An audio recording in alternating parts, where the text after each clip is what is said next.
తాగుడు అలవాటు ఉన్నోడికి మందు సిగరెట్ వాసన తగలగానే తాగాలి ఊదాలని అనిపించినట్టు వాగే అలవాటు ఉన్నోడికి అంటే సమాజం గురించి మాట్లాడేవాడికి ఏదైనా సమస్య కనబడగానే వినబడగానే దాని గురించి మాట్లాడాలి, ఏదైనా పరిష్కారం ఆలోచించాలని అనిపిస్తూ ఉంటుంది. తాగేవాడు సాధించేది ఏమైనా ఉందా అంటే ఏం లేదు. తాగి పోస్తే పోతుంది, అది వాడికి తెలుసు. అయినా ఎందుకు తాగుతున్నాడు అంటే కిక్కు కోసం.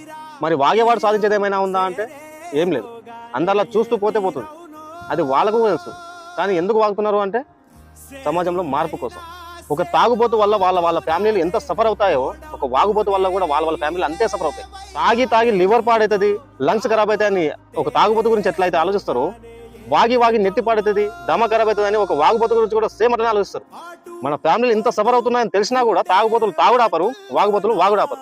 అది ఒక వ్యసనం, దాన్ని ఎవ్వరేం చేయలేరు. కానీ ఒక గవర్నమెంట్ తలుచుకుంటే మద్యాన్ని నిషేధించడం వల్ల, సమాజంలో ఉన్న సమస్యలను పరిష్కరించడం వల్ల ఆ ఇద్దరి ఫ్యామిలీలకే కాదు ఎంటైర్ సొసైటీకే మేలు జరుగుతుంది. దయచేసి ఒక్కసారి ఆలోచించండి. జై హింద్.